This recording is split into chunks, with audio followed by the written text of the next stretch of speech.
siapa yang berdoa dengan aneh seperti itu? Kabi, kisah teladan Nabi. Assalamualaikum. Yuk, dukung Kabi dengan menekan tombol subscribe. Ashabul Ukhdud. Ada sebuah negeri di daerah Najran, Yaman. Negeri ini dipimpin oleh seorang raja yang mengaku kalau dirinya adalah Tuhan. Di kerajaanku, di wilayah kekuasaanku, hanya akulah yang pantas disembah. Akulah Tuhan kalian. Setelah puluhan tahun berkuasa, ini pertama kalinya raja merasa risau. Penyihir kepercayaannya dikabarkan mulai sakit-sakitan. Cepat, bawa penyihir itu kemari. Kalau perlu, kalian harus menggendongnya. Hari berikutnya, penyihir itu datang ke istana. Hamba menghadap raja. Mohon ampun, jika hamba sudah tidak sekuat dulu yang mulia. Penyihirku, engkau begitu tua. Jika akhirnya engkau mati, siapa yang akan membantuku mengendalikan rakyat? Tidak ada penyihir lain yang sehebat engkau. Hamba sudah tua. Umur hamba sudah tidak panjang lagi yang mulia. Lalu, bagaimana caranya aku menjaga agar rakyat menyembahku layaknya Tuhan? Hanya engkau yang bisa mewujudkannya. Carikan murid yang pandai untukku, Raja. Aku akan mendidiknya dan akan kujadikan dia penyihirmu yang baru. Meskipun aku mati, ilmuku akan terus hidup bersamanya. Tidak butuh waktu yang lama, raja berhasil mendapatkan satu anak laki-laki yang cerdas. Anak itu bernama Abdullah bin Tamir. Selama berguru kepada penyihir, Abdullah harus pulang pergi antara rumahnya dan rumah si penyihir. Abdullah belajar dengan giat. Dia mempelajari ilmu pengobatan, ilmu meramal, hingga ilmu hitam seperti mengirimkan santet dan penyakit kepada orang lain. Suatu hari, Abdullah sedang berangkat ke rumah si penyihir seperti biasanya. Dia melewati satu gua.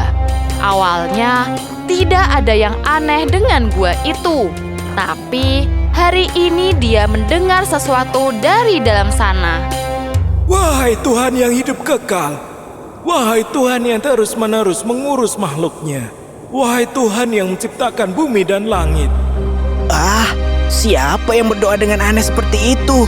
Apakah ada Tuhan lain selain raja yang berkuasa atas bumi ini? Wahai Tuhan yang hidup kekal, wahai Tuhan yang terus-menerus mengurus makhluknya, wahai Tuhan yang menciptakan bumi dan langit. Engkaulah satu-satunya Tuhan yang pantas disembah. Tiada Tuhan selain Engkau. Tanpa sadar, Abdullah menitikkan air mata. Hatinya bergetar. Abdullah memberanikan diri untuk menyapa orang di depannya. Apakah engkau berdoa kepada Tuhan, kek? Siapa engkau anak muda? Bagaimana bisa masuk kemari? Aku Abdullah, kek, penyihir raja. Apakah engkau bisa mengajarkanku doa itu? Engkau memiliki hati yang bersih. Jika engkau ingin belajar, maka engkau harus tutup mulut. Tidak boleh ada yang tahu tentang apa yang kamu lihat di dalam sini. Abdullah pun mengangguk menyetujui semua persyaratan itu. Hari berikutnya, Abdullah mulai belajar ilmu agama.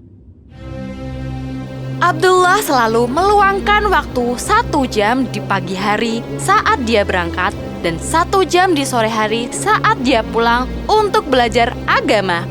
Hal ini membuat Abdullah selalu terlambat datang ke rumah si penyihir. Mengapa engkau selalu saja terlambat? Jika sekali lagi kamu terlambat, aku akan mematahkan kakimu. Maafkan aku, penyihir. Ayah memintaku untuk membantunya lebih dulu. Abdullah pun mengatakan hal yang sama ketika orang tuanya bertanya. Masih banyak ilmu yang harus aku kuasai, ayah. Jadi penyihir menahanku lebih lama. Abdullah mempelajari ilmu agama secara sembunyi-sembunyi. Hari demi hari, Abdullah semakin yakin jika raja mereka bukanlah Tuhan. Sejak pertama kali mengembara setelah selesai berguru dari si penyihir, nama Abdullah semakin terkenal. Dia disebut sebagai tabib bertangan ajaib. Waktu itu, salah satu kerabat raja, Abu, mengalami kebutaan. Pergilah kamu kepada Abdullah. Dia adalah penyihirku. Atas izinku, dia pasti bisa menyembuhkanmu. Maka berangkatlah kerabat raja ini ke rumah Abdullah. Dia membawa banyak sekali harta sebagai imbalan. Bayaran untukku hanyalah imanmu, Tuan. Jika kau mau beriman kepada Tuhanku, aku akan menyembuhkanmu. Bukankah Tuhanmu adalah raja? Jika demikian, kau tidak perlu cemas. Aku adalah kerabat Tuhanmu. Dia bukan Tuhanku, Tuan. Berimanlah dan berjanjilah kau tidak akan memberitahukan kepada siapapun tentang keimananku. Abu bersumpah untuk beriman. Maka atas izin Tuhan yang Maha Esa, Abdullah pun berhasil menyembuhkan mata Abu yang buta. Saudaraku, mengapa engkau tidak pernah lagi menyembah dan memberikan persembahan untukku? Apakah setelah matamu sembuh, engkau jadi lupa pada Tuhanmu? Padahal akulah yang telah menyembuhkan matamu. Tidak, saudaraku. Tuhanlah yang telah menyembuhkan mata ini. Engkau hanyalah manusia, sama sepertiku, bukan Tuhan.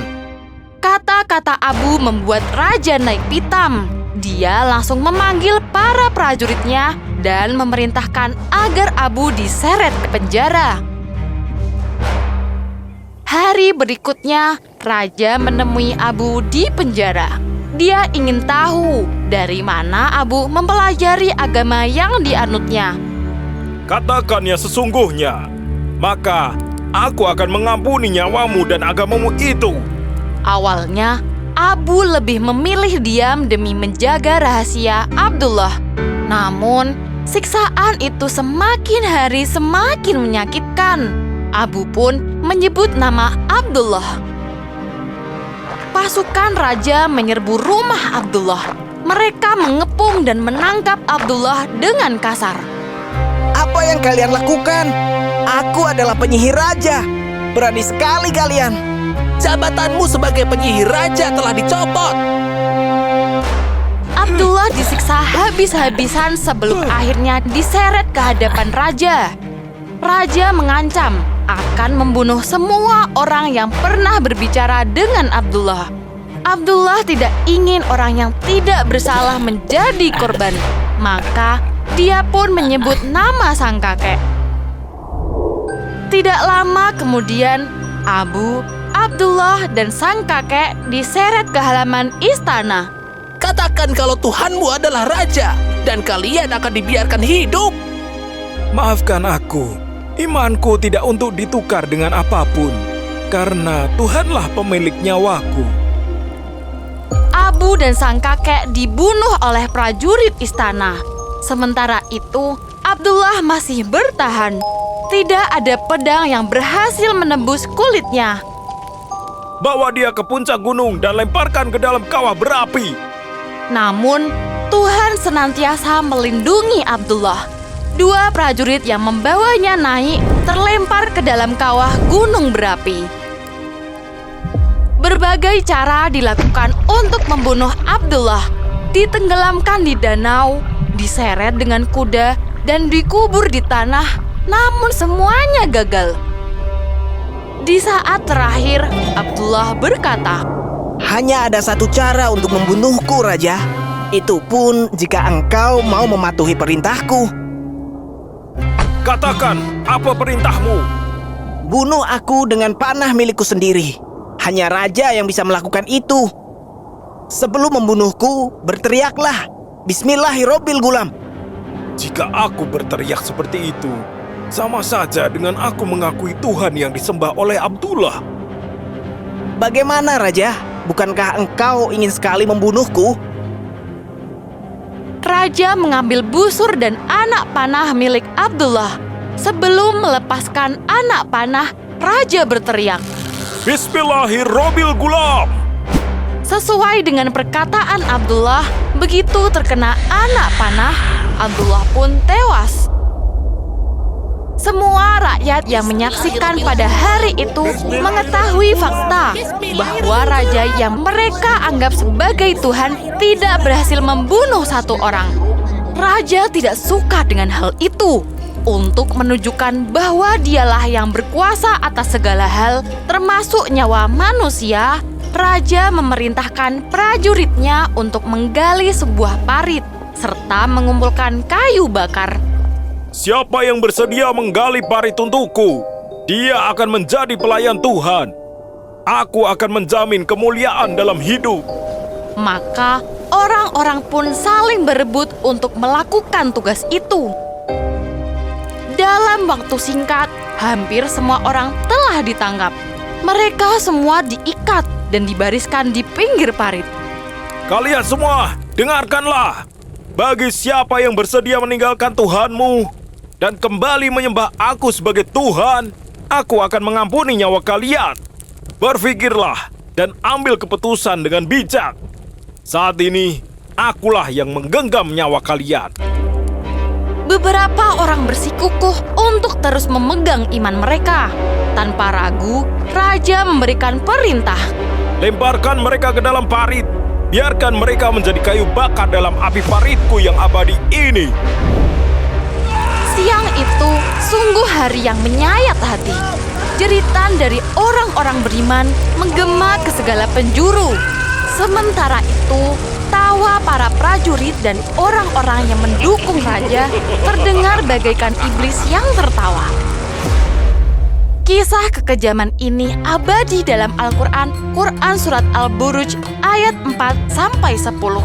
Allah akan membinasakan orang-orang yang ikut terlibat di dalamnya, termasuk para penggali parit, pemilik kayu bakar, orang-orang yang menonton dan tidak mau menolong.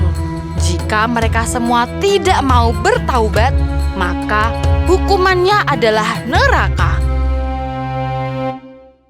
Assalamualaikum. Kabi punya aplikasi lengkap loh. Berisi banyak sekali cerita tentang para nabi, para sahabat, dan tokoh hebat lainnya. Ada 12 game edukasi seru. Kamu bisa belajar sholat bareng Kabi. Yuk download sekarang.